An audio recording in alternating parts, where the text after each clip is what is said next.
kulankan amniga looga hadlayay ayaa waxaa si wada jira usoo qaban qaabiyay dowladda Puntland iyo ururka Abyan oo ay ku midaysan yihiin ururada dhalinyarada ee ka dhisan gobolka Bari waxaana ka soo qayb galay madaxweyne ku-xigeenka dowladda Puntland Jannaal Cabdisamed Cali Shire wasiirka amniga dowladda Puntland Jannaal Cabdullaahi Saciid Samatar wasiir ku-xigeenka wasaaradda arrimaha gudaha Jannaal Yuusuf Axmed Khayr maamulka gobolka Kandegmada iyo mas'uuliyiin kale halka dhinaca kalena ay goobjoog ka ahaayeen kulankan ururka Abyan xubnahooda ugu sareeya iyo qaar ka mid ah dhalinyaradii ururkaasi ka mid ahayd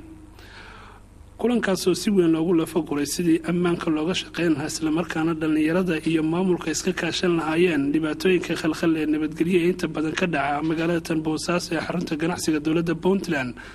ayaa waxa ugu horeyn halkaasi ka hadlay wasiirka amniga dowladda Puntland Jannaal Cabdullaahi Saciid Samatar waxaana uu sheegay in loo baahan yahay in iskaashadaan dhalinyarada iyo ciidamada booliisku si looga hortago abnixumada waayahan dambe ku wadatay magaalada Tanboosas wasiirka oo dhinacyo badan dhinaca ammaanka ka hadlayana waxaa daladiisii ka mid ahaa waxaan u sheegnay dhibaatada hadda dhacaysa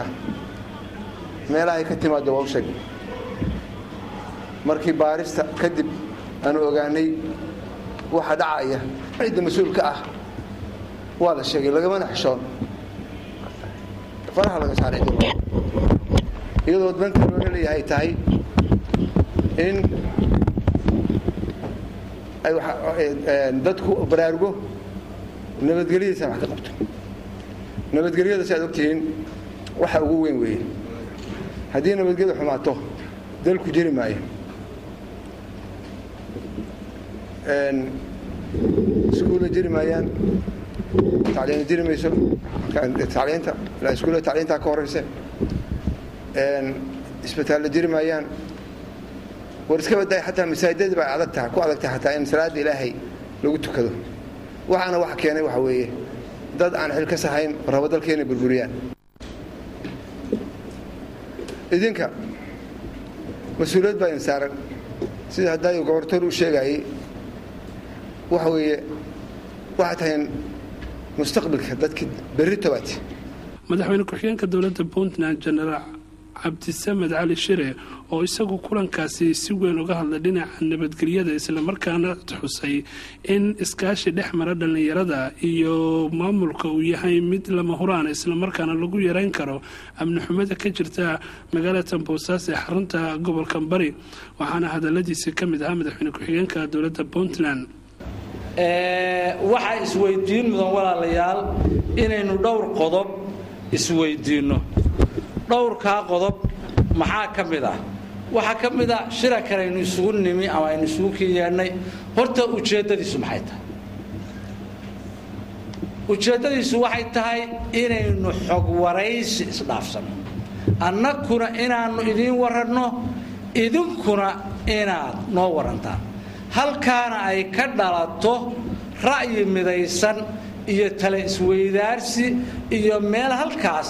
laga ambaqaado wixii la qaban lahaa waayo waxaan aaminsanahay ra'yigu annaka idinka filweyn ama idinka facweyn waxa laga yaabaa ra'yiga saxa ama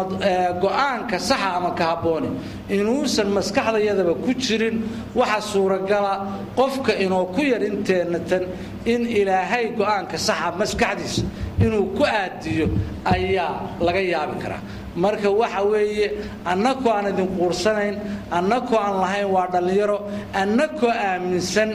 inay maskaxdiinu fayowdahay inay weli virgin tahay maskaxdu oo ay kaydsan tahay ayaanu jecelahay wixii tala ah inaanu maaragtay idinka dhagaysano oo qaadano marka ujeedada shirarkan waxa weeye in wixii dalkeena ka jira aynu xoggaal u noqono isagana xog warano gudoomiyaha ururka Abyan oo ururkan ay ku midaysan yihiin ururada dhalinyarada ka jira magaalada Tanboosas ee gobolka Bari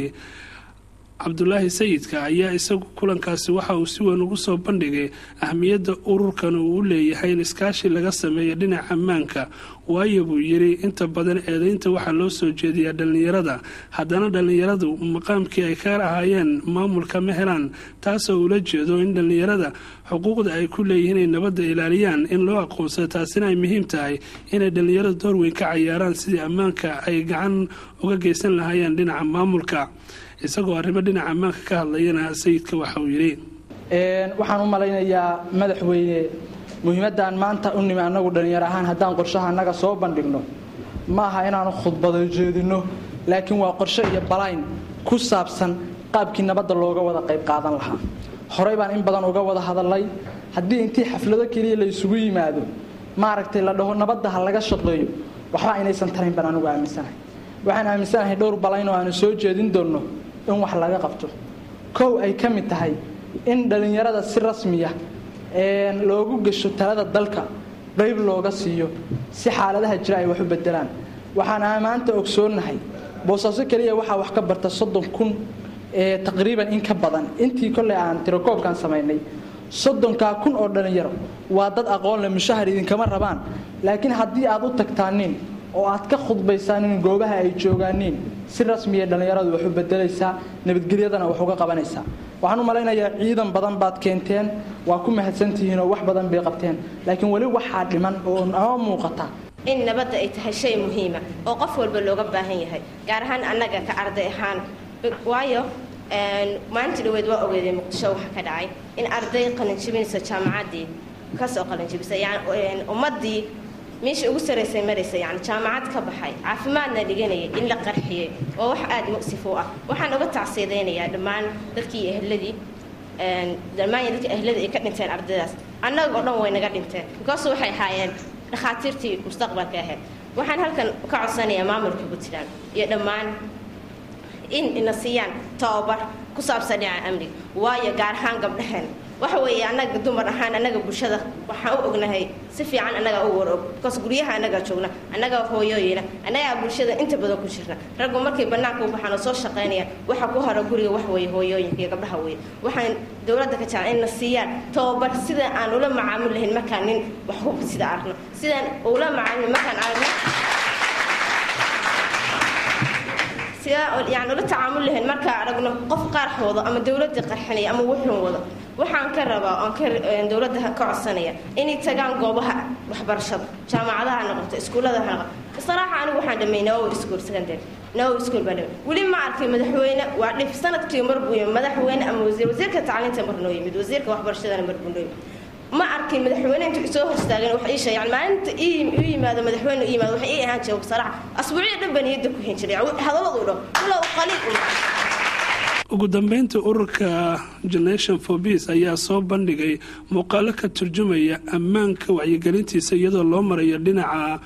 sportiga waxaana inta badan lagu soo bandhigay in sportigu yahay kuwa dhalinyarada isku xira maamulkuna ay gacan libax ka qaataan sidii dhalinyarada loo maareyn lahaa hadii aan la dhinaca sportiga iyo hadii aan la dhinaca xirfadaha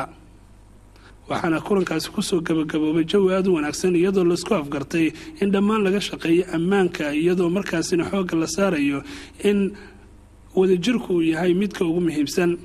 waxaana hadalladii inta badan halka laga soo jeediyay oo dhalinyaradu soo jeediyeen aad markaas loogu sheegay in ay booliisku noqdaan kuwa lagu soo hirtay aan noqon kuwa laga cararo